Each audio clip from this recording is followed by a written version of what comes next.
All right, another day, another video. Let's talk about a little bit more fundamental today. Today is a Sunday. Stock market is down, so we're not talking about individual stocks or the market levels, but rather let's discuss, what the fundamentals are. What we're hearing today about bond prices, how the interest rate is going up. How the quality companies should do more, should do better in this environment. All this stuff. So like, if you look under the surface and what those really mean, so I want to talk about those in this video.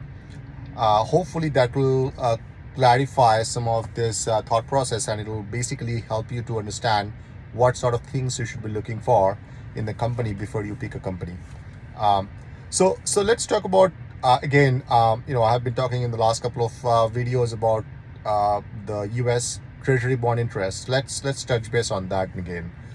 So right now, a U.S. Fed fund, which is basically saying that what is, if you buy the Treasury bond today, U.S. Treasury bond, what's the interest rate you're going to get from there, right? So that's your U.S. Fed fund. It's called. Current projection for 2023, based on the latest Fed meeting on 21st, supposed to be 4.60. 4.60 means that 2023 December 4.60. That means the bond market, which is the US 2-year Treasury, the bond that goes in auction every Tuesdays. So that's projection. It's going to be a future-looking projection. So it already, even if it actually has not happened, a lot of things can change between now and next year December. But based on the Fed's, the right word is the Fed's body language, that they are saying that we are going to get there. Now, market may believe that this is going to happen, or they might just laugh it off. This we're no way it's going to happen. The politician will come in and stop that from happening. So because interest rate of 4.6 is too high, it's going to cause a lot of unemployment, and the politician will intervene, and we are going to stop much before that. And if one way or another, if the narrative is stronger, the market will either sell or buy bond, and that way the interest rate will go up for that bond. So if the bond price will go lower as the interest rate goes up, and the yield goes up, and then bond price go higher if the yield goes down. So right now, market is saying that 4.6. It's right now the 2-year is at 4.17. So market is basically projecting so far that 2 years down the line, but that is in 2024, the Fed fund would be 4.17. So now you can argue that whether it's going to go up further or it's going to stay here. So last couple of weeks, the 2-year went up straight from 3.5, which was a projection that Fed will stop around that range for the Fed fund for the 2-year, around 2023. But now the projection has gone up after the rhetoric from the Fed is 4.6.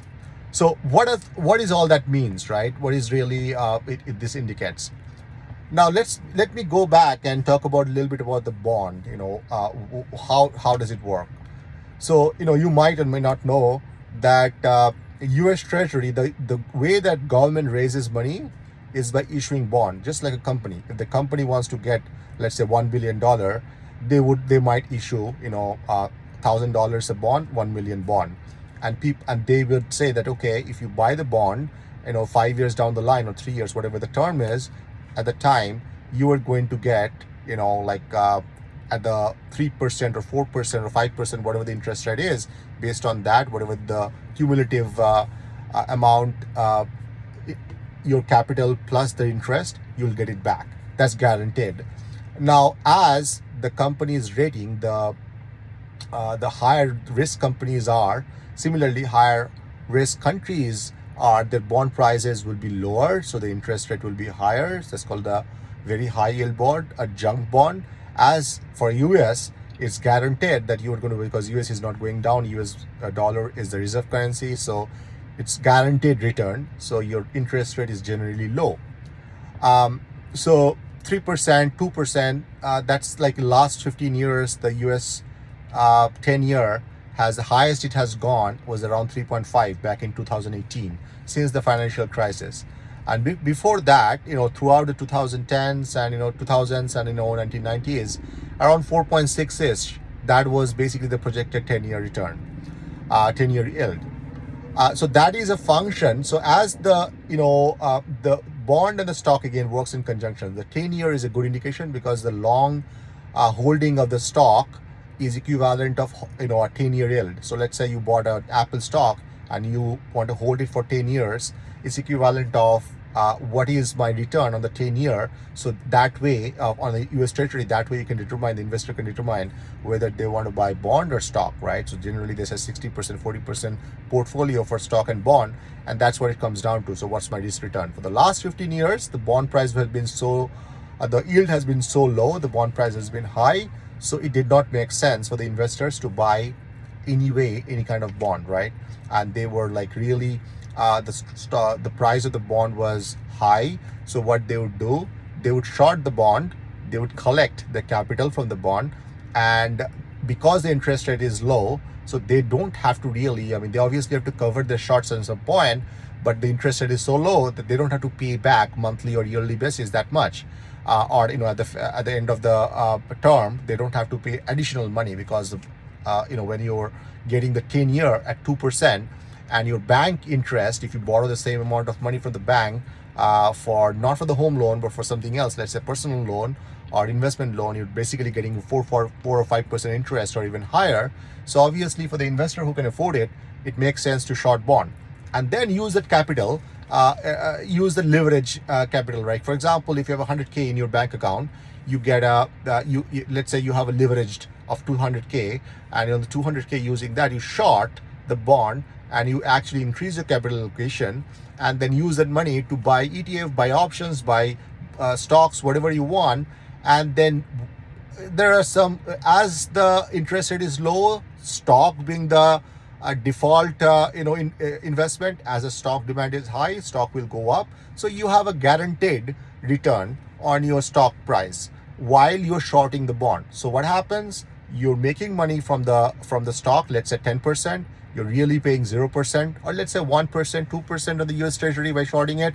So your net return is 8% without doing anything. You just basically pick any stock, Apple, SPY, guaranteed that you're going to 10% return because the interest rate is low. So the overall investors all over the world have not much options but the US stock.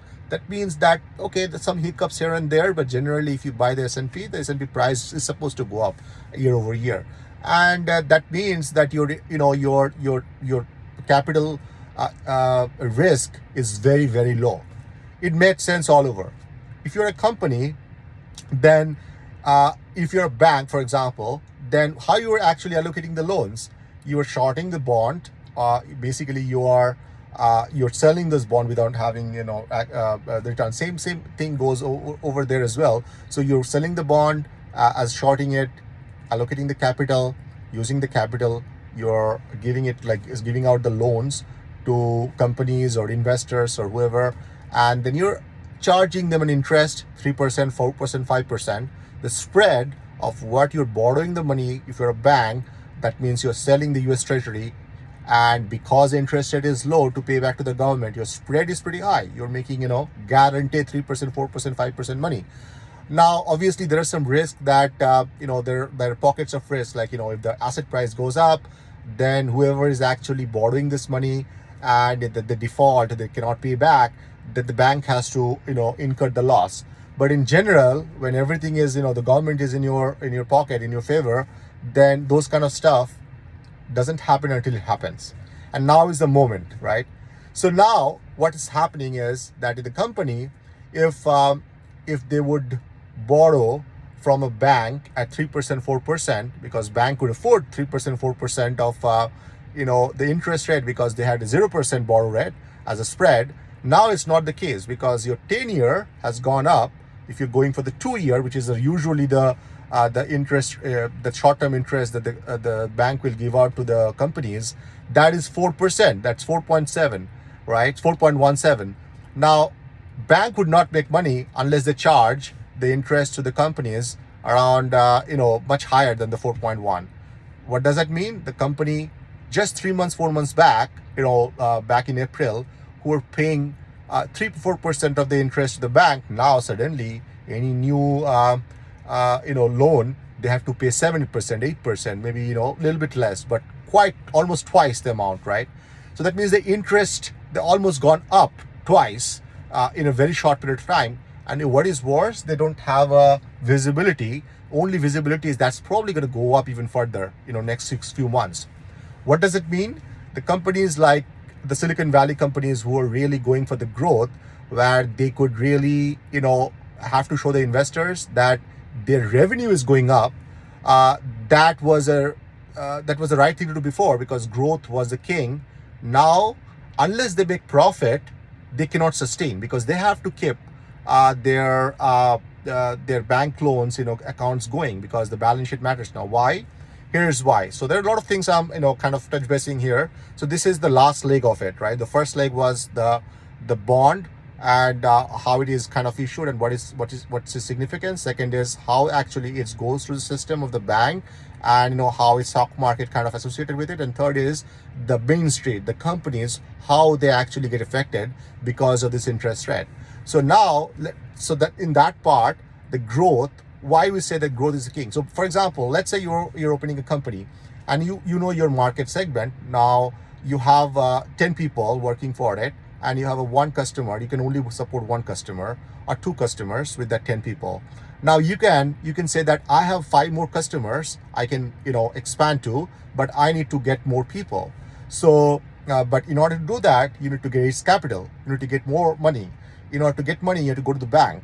And now the interest rate is so low, so it's easier for you to go to the bank, because your margin is, even if it's 2%, 3%, you're okay, right? So you just have to do a little bit of work in order to really be positive. And even better, that right now the environment in the last five years, the environment was the growth incentive environment. So if you show the investors that you're growing, then you're basically drawing more capital. So it's kind of a snowball in effect. So you get the money from the bank at a low interest, you show the growth, and you get more capital from the other investors, and that's why it's kind of keep going. And that's where we are sort of like really bubble happen, right? That would be fine if this could continue forever, right? But no surprise that cannot happen. Why? As soon as the interest rate goes up, this equation changes. Now the companies who had to really did not worry about this the making really profit, now as the balance sheet grows, the cost of capital is high. So the investor, who would again do the same thing as a bank by selling the bonds and giving the money to the the capital to these companies, and selling that in the secondary market, and basically showing that their overall portfolio revenue, portfolio position is going up. Now, in order to borrow that money, either from the treasury or from the bank, or directly for the bank, if they're giving money to the companies, the cost of capital is high. So now they have to give out the loan 6%, 7%, pretty high. Companies, in order to afford that kind of loan, they have to really make profit. That means that they have to really, make 5%, 6%, 10% at least the operating margin after they, give out the employees and then, pay out the suppliers. They have still money left to pay off the interest rate. If they don't, what happens? That piles up. That means the balance sheet grows, and at some point they become default, right? So if there's a visibility that this is a short-term thing, people can probably weather that. But because there's no visibility, because of the inflation, that 1 year down the line, is it going to be the end of it? We know that 4.6 is the projected Fed fund, but is it going to be the final Fed fund?